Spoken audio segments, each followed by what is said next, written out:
and we got 9,000 black elected officials. And like I said earlier, there's still no correlation between black officials getting elected and the condition of black people improving. And this is because black people have become ignorant, so ignorant that we don't demand anything of our elected officials. We got 9,000 black elected officials, and the condition still hasn't changed.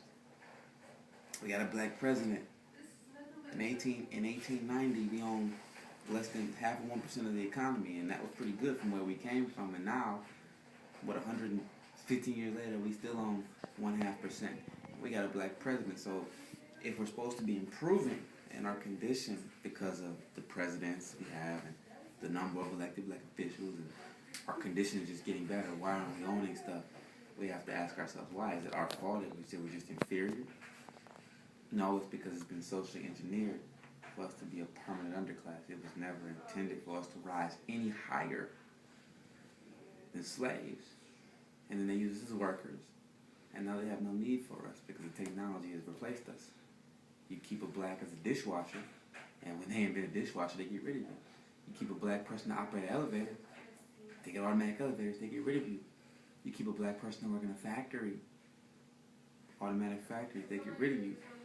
So it's not that you're inferior in any way, it's that you were never designed in this, and you were designed in this country to designed, socially engineered for you to fail.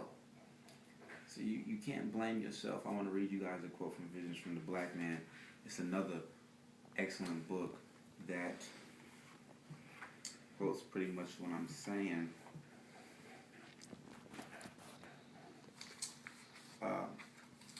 The fact that we still have casualties as a result of the unrelenting attack on our humaneness and our lives is far from a profound insight with the ongoing economic, educational, physiological, political, and even military assault on black life. There is no wonder that we have prisoners of war, poor, ununiformed, self-destructive, and confused people. But all this going on, it's not your fault, brothers and sisters, so you can't beat yourself up and look at yourself as nothing, because as you see, we built the pyramids, We built the pyramids, so clearly it's not that we're just stupid. It's that in the environment we're in, we can't flourish because we were never designed to be in this type of environment, and we have to fight back on all fronts in order to get out of the situation we're in. And it doesn't matter what front you fight on. If you want to fight on the front with the Honorable Minister Louis Farrakhan and Muhammad's economic plan, if you want to fight with the New Black Panther Party, if you want to fight with me, the Black Pride Movement, one of my brothers, Clinton, his name's Clinton Top. He has a lot of organizations that he's working with. You can fight with them. You can fight with the NAACP. No, you can't. No. You can't fight with the NAACP. Nah. There's a lot of other organizations out here that you can choose to be a part of. As long as I always say this, I don't care what you do, where you are, gay, straight. I mean, I'm gonna let you know the stereotypes behind it and the problems with it that were set up. But gay, straight, it doesn't matter. I say as long as you have a Pan-Africanist spirit. The problem is with a lot of organizations, you try to correct people's lives. I'm not trying to correct your life, brothers and sisters. I'm gonna let you know what's wrong with the way you live, and I'm gonna let you make that decision. But I don't care what you do, as long as you know you're black and you are proud to be black.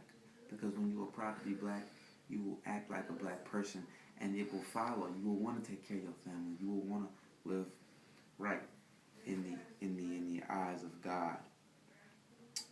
So it's not your fault, and keep that in mind whenever somebody points to you, and don't let them put other people on. Don't let them point to people of success. And as an old saying, Dr. Claude Anderson said this. He said, if hard work equals success, then every African man and woman, every black man and woman, and every person of color in this world would be a millionaire. They did not work hard for what they got. They took it from you. And they conned and they cheated their way to the top. So don't ever think that you are inferior to your European predator brothers and sisters, I guess you could call it. So this is Quincy Coleman from the Black Pride Movement. Thanking you. And for another edition, I want to say this too. Just in the way you live your life, you gotta maintain your, even if it's little things, like for example, I'm wearing my cartouche. It's an African Egyptian symbol, you know. I'm wearing it, and it symbolizes a life. It's supposed to protect me. My name's in the air, and it's wrapped around, protects me in life and afterlife. Just the things I keep around me. My dish from Morocco. So we gotta make sure that we always wrapping, blanketing ourselves in our culture, and it may not seem like much, but it gives me, you know. So thank you once again. Good night.